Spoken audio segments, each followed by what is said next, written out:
So I got to this truck stop, and everybody's under a palapa. All these truckers are drinking a Coke or a beer or whatever underneath the palapa. And I say, hey, Zisa, yeah, just sit down, take it easy for a minute. We're all talking. And I'm like, all right. So I sit down, and I got my backpack, and I'm like, this is great. I'm going to probably get a ride. And now all of a sudden, like, all the truckers start to leave one by one. And the only guy left is this long-haired dude. And I'm like, where's Isaú? I thought I was, yeah, I'm Isaú, he says. Oh, you are? He goes, yeah, I'm the head of all the truckers. And I was like, you are?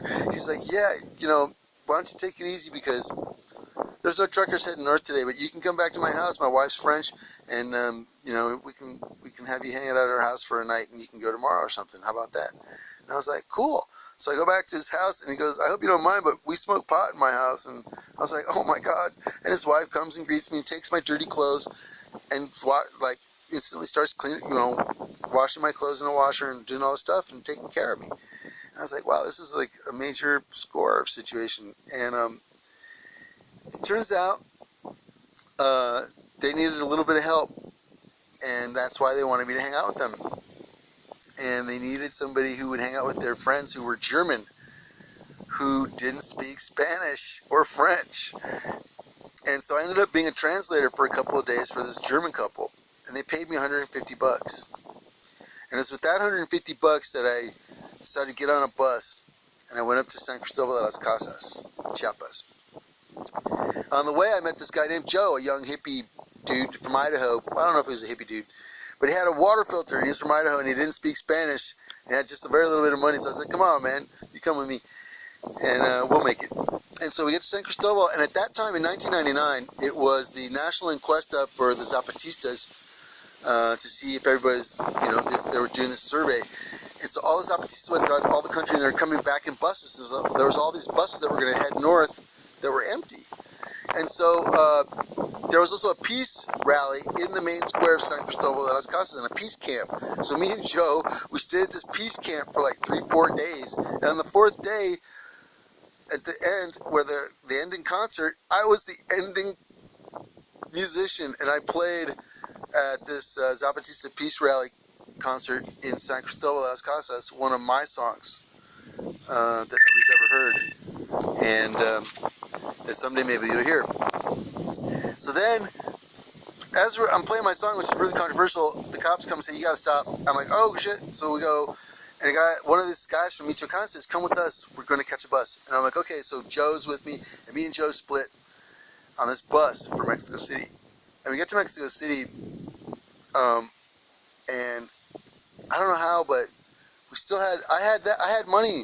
I had $150. And so we went in the heart of Mexico City, in the main Zocalo, 2 blocks away from there, and scored pot in one of the worst areas of Mexico City. And everybody's like, how did you do that at night? You're just like, this guy's never been to Mexico City before, and weren't you afraid they were going to kill you? And I was like, no, I don't think so. And so then we got on another bus and went to Michoacan with these dudes who had told us from Chiapas to come with them, who ended up being these shamans. And we went to a peyote ceremony in Tacámbaro, Michoacan. And I stayed there as the main translator for this group of tourists who were there also eating peyote, who didn't speak Spanish.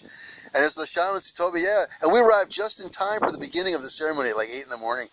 And it was like 18 hours of chanting the names of God, and everybody in the teepee drinking peyote juice, youngsters, grannies, you name it. And I was up front with the shamans translating a lot of the stuff. And after the initial ceremony, everybody went off on their vision quests, but I stayed in the kitchen to help the older ladies do all the cooking and make the peyote juice. And I stayed with them for 5 days and camped with them for 5 days, me and Joe. And then I even met some people who were friends of my parents. They were ex-clients of my parents who were there. When they found out who I was, they were like, oh my God, this is amazing. How could we have run into you in a peyote ceremony in Mexico when your parents are over in Florida? And I was like, oh my God, I don't know. I didn't want to tell them that I didn't really get along with my parents. So then I hitchhiked out of there with Joe, and we hitchhiked into the northern desert. And seriously, this is going to be a 3-part video because this is so much awesome, wonderful information. We get on a train, and I had no money at that point. We'd already spent all the money. And I told Joe, and there was an Italian lady who had AIDS and hepatitis and herpes and all kinds of stuff. And we were going to help her heal. And actually, we did help her heal. And she went back to Italy feeling much better.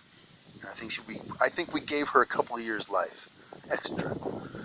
And but we get on the train, and it was Easter. You know, it was Easter. It's Holy Week. It's Easter weekend. And all these guys from Mexico City are heading up to the northern desert to go find peyote, which is what we were going to do. And a lot of them had brought pot with them. So, like, at one point the conductor comes and says, hey, you know, you don't have any money. I'm going to have to ask you to leave at the next stop in about an hour unless you get your money together. And I'm like, okay, I'll do my best. Please don't throw me off the train. And so, like, 10 minutes later, this train stops.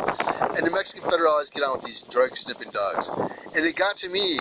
And I'm smelly, I'm dirty, and I've got a backpack. I'm traveling from Costa Rica, and I've got every single stamp from all of Central America. So the cops, like, focused on me, and like, what's going on? And they found this tea tree oil body talc in my backpack. This like white powder that you put on your armpits. And you don't put it in your mouth. If you put it in your mouth, it's toxic. So the most corrupt of the cops thought it was Coke. He goes, okay, guy, we got you. This is your Coke. Who's paying?